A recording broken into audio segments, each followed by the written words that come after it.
नमस्कार दोस्तों, आप सबका स्वागत है। मैं हूं आपके साथ सुमित अवस्थी। 2023 के जो पहले विधानसभा चुनाव हुए हैं 3 राज्यों के, आज उनके एग्जिट पोल पर बात करेंगे। 3 पूर्वोत्तर के राज्य त्रिपुरा, नागालैंड और मेघालय। वोटिंग हो चुकी है, 2 मार्च को काउंटिंग होनी है। और जो सबसे बड़ा खबर इस एग्जिट पोल से निकल कर आ रही है, जो अलग अलग एजेंसियों ने की हैं, 4 अलग अलग चैनलों ने दिखाए हैं, उस पर आज हम चर्चा भी करेंगे और विश्लेषण भी करेंगे। मोटा मोटी जो बात समझ में आ रही है, 2023 की शुरुआत में, जिसको सेमीफाइनल कहा जा रहा है 2024 के लिए, इसकी शुरुआत में 3 राज्यों के परिणाम बीजेपी के लिए बहुत ही सुखद आते हुए दिखाई दे रहे हैं, जैसा कि ये तमाम पोल्स हमको दिखा रहे हैं।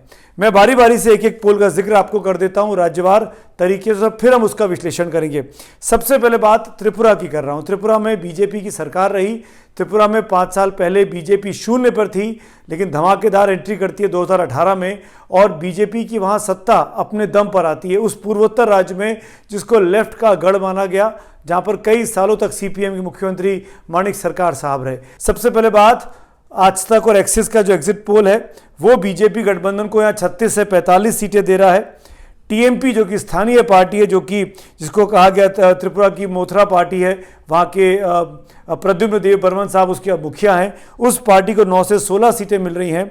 कांग्रेस और लेफ्ट का गठबंधन एक साथ लड़ा, जो कि धुर विरोधी रहे। बीजेपी के विजयी रथ को रोकने के लिए लेफ्ट और कांग्रेस एक साथ आए, उसके बावजूद भी 6 से 11 सीटें ही उनके पास आ रही हैं। अदर्स के खाते में कोई सीटें नहीं है। ये आज तक का एग्जिट पोल है। अगर मैं मार्टीज और जी के एग्जिट पोल की बात करूं तो ये भी बीजेपी गठबंधन की जीत दिखा रहा है, 29 से 36 सीटें। टीएमपी जो कि स्थानीय पार्टी है, ट्राइबल्स की पार्टी है, इस ट्राइबल इलाके बहुत अच्छा कर रही है, 11 से 16 सीटें। कांग्रेस और लेफ्ट को इस पोल में 13 से 21 सीटें हैं, और अन्य के खाते में 0 से 3 सीटें जा रही हैं। इंडिया न्यूज़ और जन की बात का जो चौथा एग्जिट पोल है वो भी बीजेपी गठबंधन के लिए अच्छी खबर लेकर आया है, 29 से 40 सीटें। टीएमपी के लिए 10 से 14 सीटें, कांग्रेस और लेफ्ट के लिए 9 से 16 सीटें। हवा बिल्कुल साफ दिखाई दे रही है कि बीजेपी का जो गठबंधन है त्रिपुरा में, वो 60 के बहुमत, 60 की जो सदन है उसके बहुमत का जो आंकड़ा है 31 का, उससे ज़्यादा सीटें पा रहा है। हालांकि बीजेपी पिछली बार के मुकाबले कुछ सीटें कम उसके खाते में आती हुई दिखाई दे रही हैं, लेकिन बीजेपी के लिए ये राहत की बात होगी कि वो 5 साल की सरकार चलाने के बाद भी अपनी सरकार को बचा पाने में कामयाब रही। मैं इसलिए भी इस बात को इंपॉर्टेंट दे रहा हूं कि बीजेपी ने 1.5 साल पहले मुख्यमंत्री यहां बदल दिया था। विप्लव देव को हटा के माणिक साहा को मुख्यमंत्री बनाया, और वो जुआ जो गुजरात मॉडल जिसको बीजेपी का कहा जाता है, जैसे भूपेन्द्र पटेल को अचानक मुख्यमंत्री बनाया था रूपानी को हटा के, वही काम त्रिपुरा में किया, क्योंकि बहुत ज़्यादा काडर में गुस्सा था विप्लव देव के खिलाफ, जैसे कि बताया गया, जैसे कि खबरें अखबारों में छपी। विप्लव देव को हटाया गया, माणिक साहा को लाया गया, और माणिक साहा ने इस 1.25 साल के वक्त में अपने ऊपर जो दांव खेला पार्टी ने, उस पर इस एग्जिट पोल्स के मुताबिक तो वो कामयाब होते दिखाई दे रहे हैं। तो ये बहुत बड़ी बात है। एक और खास बात एग्जिट पोल की, जो स्थानीय पार्टी है टीएमपी, जिसको मोथरा पार्टी कहते हैं, त्रिपुरा की मोथरा पार्टी, वहाँ के स्थानीय राजा की प्रद्युम्न देव बर्मन साहब की पार्टी है, वो ट्राइबल इलाकों में बहुत अच्छा कर रही है।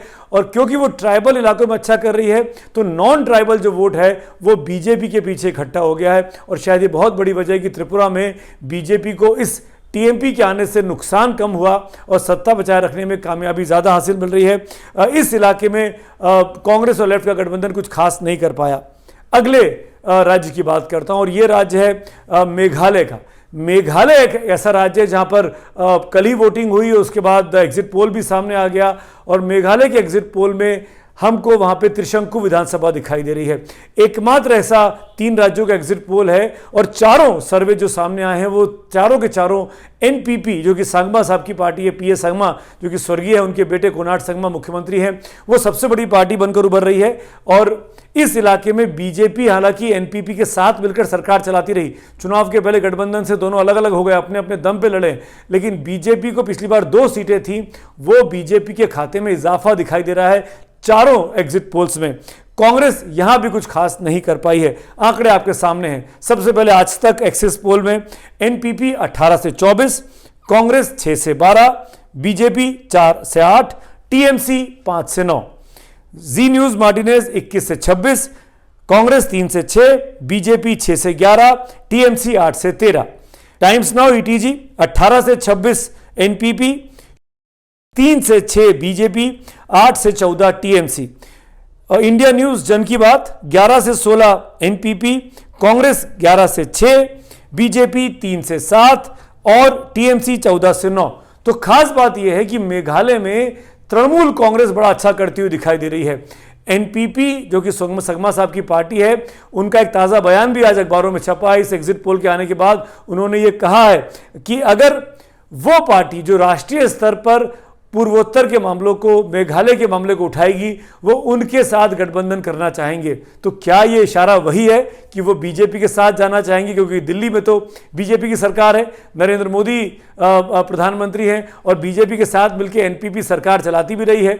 तो क्या नेचुरल अलायंस के तौर पर एक बार फिर एनपीपी और बीजेपी एक हो जाएंगे त्रिशंकु विधानसभा आने में, या कोनाट संगमा को पटाने में ममता बनर्जी और अभिषेक बनर्जी भी जोर लगाएंगे? क्योंकि इस इलाके में टीएमसी बहुत अच्छा कर रही है। कांग्रेस को जो नुकसान हुआ वो पूरा फायदा टीएमसी को होता दिखाई दे रहा है। तीसरे राज्य की बात करता हूं और यह है नागालैंड का राज्य। इस इलाके में एकमात्र लाइन की खबर जो चारों एग्जिट पोल से निकल कर आ रही है, और चारों एग्जिट पोल की हवा लगभग एक जैसी है कि बीजेपी का जो गठबंधन है स्थानीय पार्टी एनडीपीपी के साथ, जो निपेर्नियो रियो साहब की पार्टी है, यह गठबंधन बहुत मजबूती के साथ लड़ रहा है और लगभग चारों एग्जिट पोल में एक तरफा इस गठबंधन की जीत दिखाई दे रही है। एक बार फिर सत्ता में वापसी रियो साहब की आती हुई दिखाई दे रही है। बीजेपी और एनडीपी के इस गठबंधन के साथ बीजेपी लड़ी थी और इसका फायदा इस गठबंधन को मिल रहा है। मेघालय में गठबंधन तोड़ के बीजेपी लड़ी तो वहां पर भी बीजेपी को फायदा हुआ। 2 से सीटें बढ़ रही हैं चारों एग्जिट पोल में, कहीं 4 हैं, कहीं 6 हैं, कहीं 11 तक हैं। लेकिन यहां पर नागालैंड में बीजेपी साथ में लड़ी स्थानीय पार्टी एनडीपीपी के, उसका भी फायदा मिल रहा है बीजेपी को और बीजेपी का गठबंधन यहां पर सरकार बचाने में कामयाब है। आंकड़े आपके सामने, आज तक और एक्सिस का जो एग्जिट पोल है वो बीजेपी एनडीपी को 38 से 48, कांग्रेस को 1 से 2, एनपीएफ को 3 से 8, अदर्स को 5 से 15। जी न्यूज मार्टिनेज का जो पोल है वो 35 से 43 सीटें तक दे रहा है बीजेपी गठबंधन को, कांग्रेस को सिर्फ 1 से 3, एनपीएफ को 2 से 5 और 6 से 12 अदर्स को। टाइम्स नाउ और ईटीजी का जो पोल है वो 44 सीटें दे रहा है, 0 सीटें दे रहा है कांग्रेस को, 6 सीटें एनपीएफ को और 10 सीटें अदर्स के खाते में है। इंडिया न्यूज जन की बात का सर्वे में 35 से 45 सीटें मिल रही हैं बीजेपी गठबंधन को एनडीपीपी के साथ, कांग्रेस को 0 है, 6 से 10 एनपीएफ है, अदर्स के खाते में 9 से 15 है। यानी चारों एग्जिट पोल नागालैंड में भी ये बात कह रहे हैं कि बीजेपी और एनडीपी गठबंधन की सरकार बन रही है। तो कुल मिलाकर अगर आप इसका इस पूरे का सर्वे इसको समरी में बदलना चाहें तो रीजनल पार्टीज ने अपना दम दिखाया है तीनों राज्यों में, चाहे वो टीएमपी हो त्रिपुरा में, चाहे वो एनपीपी हो मेघालय में, चाहे वो एनडीपीपी हो नागालैंड में। इसी तरीके से जो पार्टियां राष्ट्रीयता की बात करती रही, यानी भारतीय जनता पार्टी जो नेशनलिज्म की बात करती रही, नेशनलिस्टिक अप्रोच की बात करती रही, और बीजेपी ने पिछले अपने 8-9 साल के कार्यकाल में जब से दिल्ली में सरकार बनी है नरेंद्र मोदी की, काफ़ी ज़्यादा जोर लगाया पूर्वोत्तर में, उसका फायदा भी बीजेपी को मिल रहा है। बीजेपी की पॉपुलैरिटी पूर्वोत्तर में बढ़ रही है, राष्ट्रीय पार्टी के तौर पर कांग्रेस की पॉपुलैरिटी घट रही है। ये वाकई में राहुल गांधी की भारत जोड़ो यात्रा होने के बावजूद भी वो पॉपुलैरिटी नहीं दिखाई। ये बात दीगर है कि राहुल गांधी की भारत जोड़ो यात्रा पूर्वोत्तर में नहीं गई, वो आने वाले वक्त में जाएगी जैसा कि बताया जा रहा है। लेकिन राहुल गांधी ने मेघालय में, नागालैंड में रैलियां की इन मौके पर आके, त्रिपुरा में तो वो गए भी नहीं, उसका भी बहुत फायदा कांग्रेस के खाते में आता नहीं दिखाई दे रहा है। तो बहुत बड़ी जीत के तौर पर आप इसको कह सकते हैं कि 2023 की शुरुआत में बीजेपी 3 में से 2 राज्य में अपनी सरकार बचा पा रही है एग्जिट पोल्स के मुताबिक, और तीसरे राज्य में जहां वो अपने दम पे लड़ी, गठबंधन से हट के लड़ी, वहां पर भी उसकी सीटें बढ़ती हुई दिखाई दे रही हैं। तो कुल निचोड़ 2023 जो कि सेमीफाइनल का साल कहा जा रहा है, 2024 की लड़ाई के पहले, ये बीजेपी के लिए एक अच्छी खबर लेकर आ रहा है। वहीं विपक्ष के लिए चिंता की बात है कि इतना जोरदार तरीके से दिल्ली में आवाज़ उठाने के बावजूद भी पूर्वोत्तर के लोगों के मन में वो राष्ट्रीय पार्टियां, चाहे वो टीएमसी हो, चाहे वो कांग्रेस हो, चाहे वो लेफ्ट हो, वो अपनी पैठ अभी नहीं बना पाई हैं। धन्यवाद।